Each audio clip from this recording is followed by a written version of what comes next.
Welcome everyone to our Zezwitz Music sponsored interview with Rachael Urquhart from Strayer Middle School in Quakertown, Pennsylvania. My name is Keith Hodgson. I'm Director of Music Education at the University of the Arts in Philadelphia and Director of Education for New Jersey for Zezwitz Music. I currently serve as the Eastern Division President of NAFME, and I was a high school band director in New Jersey for 26 years in an earlier career. So Rachael, why don't you introduce yourself? Sure. Thank you, Keith. I am the Director of Bands at Strayer Middle School in Quakertown Community School District, which is in Quakertown, Pennsylvania. Strayer Middle School houses all of the 7th and 8th graders in the district. And this is my first year in Quakertown School District. One heck of a first year, but before this, I was in Ridley School District for 6 years teaching elementary band. So obviously we're all facing unprecedented times in our teaching careers and in our lives. The purpose of these interviews is to share some ideas with your colleagues currently being tested in their online classrooms. And hopefully everyone will be inspired by your teaching and find some ideas to engage their own students. Sure. I'd like to begin by finding out what kind of direction and instructions you and your faculty colleagues were given about the move to online teaching from your district. Sure. Quakertown has not officially switched to any structured online learning during this time. We were told that we can encourage students to make up missing work in our classes. We can post suggestions for enriching activities during this time off, but no new instruction is to be given, and no new grading, so no new content, but we are encouraged to have our students do activities and things to keep them busy. Great.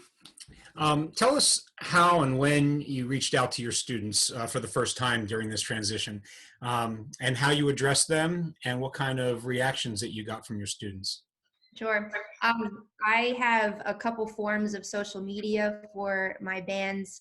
Most of them are Strayer MS Band. You can follow us on Instagram and on Twitter, and we're on Facebook. And so I've been informally reaching out to them most of the time, actually daily, through Instagram.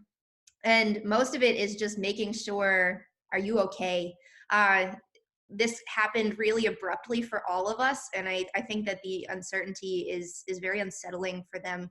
A lot of them I didn't even get to say goodbye to on Friday, and they didn't get to say goodbye to each other. So it's been reaching out through my social medias and just kind of, hey, you okay? We're still good. We're connecting. I've gotten a couple of emails from students. Hey, I was bored. I picked up my guitar that I haven't played in 7 months and played a Christmas song, and share, random stuff that way. So it's been email and social media so far, but the primary thing is just, hey, are you doing okay? Absolutely. That's great. So why don't you share with us what kind of instruction and online assessments that you're preparing for all of your students? Yeah, sure. Quakertown uses Canvas. So teachers have an online presence already. I've been doing online assignments since day one. So they're used to that kind of thing. The things already that I've been doing online are stuff like discussions, band-related SMART goals and checking in on those SMART goals. I do some recordings online. So that has already existed since day one for everybody. What I'm doing now, though, is kind of treating this time as, what do I always wish I had time to do with them but never have time to do? Because now we have all the time in the world to do all of those things. So the first thing that came to me right away was, man, I wish I had more time to listen to great band music with my kids. Well, hey, guess what?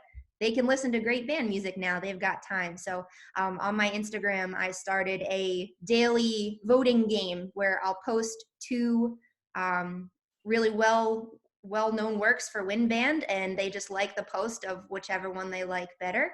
And that's something I'm doing for them daily, just to reach out to them give them something to do and listen to. Oh, that's great. What kinds of assignments might you be engaging the students in responding and reflecting as feedback? Are you? I mean, just kind of asking them through this listening game, like, hey, what did you like about this piece? You know, what are some things that that you liked about the recording, and all of that, just reflecting on listening. But another thing that came to me was a band bingo. And I just created a bunch of performance-based. Where's the band bingo? Share that. There we are. Band bingo. Just a bunch of performance-based activities for them to do, things for fun, just getting them playing and keeping them engaged somehow. Things like performing a concert for some stuffed animals, or composing. I always wish I had time to compose with them, or allow them to, have time to write things for themselves.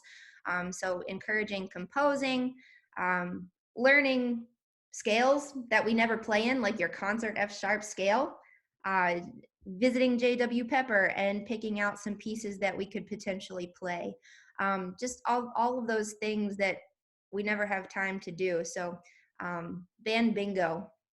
I had one student did complete band bingo, and she shared her recordings with me. I asked them to do all of their activities in a recording, and they share it with me via Drive. So they all have an email address. They all have a school district issued Chromebook. And they're very tech savvy. We share everything through Google. So they shared it with me via Drive. And she said, I don't even care if I was the first person from my band to complete this bingo.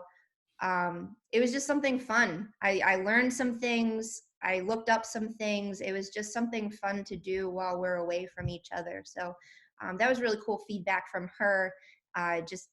She had the chance to do some things that we don't normally get to do in class. In our previous discussions, you mentioned some ways in which you wanted to reach out to some of your more advanced students. Could you share some of those ideas? Sure.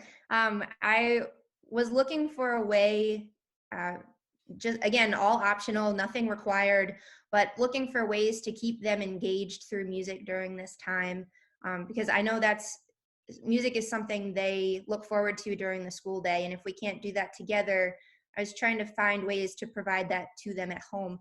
And I was really excited. I'm a proud Westchester University alum, and I was really excited when they launched their program as a result of all of this, called Music Service Learning. And I reached out to them right away and said, hey, it would be really cool if we could pair my kids who need a teacher and your kids who are looking to teach, because I know a lot of them got cheated out of their student teaching experience. I can provide kids for you to teach. Let's pair them up. So I've been working with Dr. Major and a couple of the music ed majors there to get music ed majors who need to teach hooked up with my kids for online virtual private lessons. So just this morning, actually a couple minutes before I logged on with you, I was sending out the initial round of emails that said, hey, your Westchester virtual lesson teacher was assigned. And it's really cool. I've gotten so much positive response from students and parents that are really excited for the opportunity. Oh, that's great. Are you assigning any assignments through any applications, like I said, Reading Factory or Smart Music? Are you doing anything like that, or did you have any of that on your plans? Not at this time, just because Quakertown is encouraging us not to start anything new. Right now, I'm just looking to enrich, offer enrichment as optional activities. I think you mentioned to me also that your administration actually allowed the band students to make sure they got all their instruments before they left last week. Can you share that? They were so wonderful. My principal was really amazing. When we found out that we were closing for 2 weeks, she made it a point on her email that she sent to the staff that band students will be specifically dismissed at this time so they can all go down and get their instruments. And I was extremely grateful for that. She made sure that we were taken care of. That's great. You know, so often as teachers, we're encouraging our students to do things out of their comfort zone. Um, how do you see yourself stepping out of your comfort zone in this time of transitional teaching?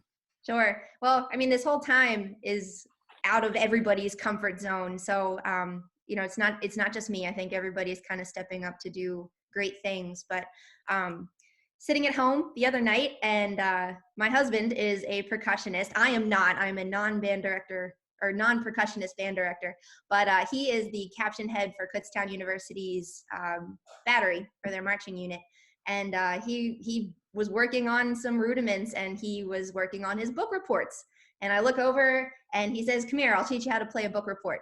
So I go over and learn how to play a book report. And I figured it would be fun for me to post it on my social media so that my students can see, look, I am taking this time also to push myself and learn something new, hopefully to encourage them to do the same. We have all this time, we might as well use it for good. That's great. Thanks for sharing that. Yeah, sure. I'd like to know what thoughts you have long term. Like, where do you see this this teaching going with your students, or this interaction with your students? Have you thought about a vision for the future for like the rest of the semester, or maybe even into next school year, and how this is impacting our or will impact our profession? Yeah, I mean, it's already going to have a huge impact, I think, on the way everybody views this. I really hope that the music service learning program partnership takes off with a lot of my students.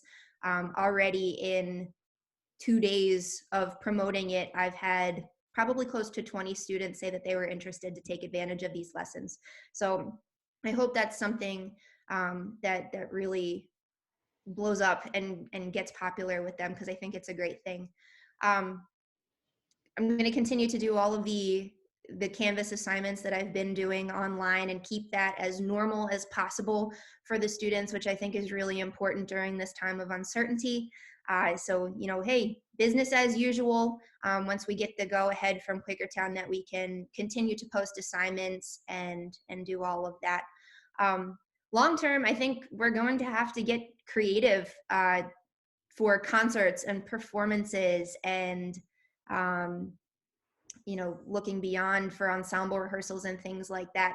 I guess one of the first things that came to mind once we knew that we were going to be shut down was, well, how does this impact my performances? And music, we know that music isn't about the performance, it's about the journey, but sometimes it's hard for the students to remember that. They're so concert driven sometimes, and I think that it's going to be hard for them to realize, hey, we may not have a spring concert this year. Immediately started brainstorming and thinking about ideas how to accomplish that, and the first thing that came to mind was doing some kind of virtual band, kind of like Eric Whitaker's virtual choirs. Still looking into how to put that together if it comes to that, but that's something that I would love to make happen for the kids. There is a project in the works right now. If you look on the Jesuits website, there is a composer that in Texas who is already doing that, and a lot of university bands and high school bands participating in it. That's wonderful. Yeah, check that out. I will, for sure. Thank you so much for sharing all that, Rachel. I really want to thank you for taking the time to share with your colleagues and us today. But more importantly, I want to thank you for all the effort that you're making to stay engaged with your students and engaging them with music. Absolutely. Thanks so much, Rachel. Goodbye. Thank you. See ya.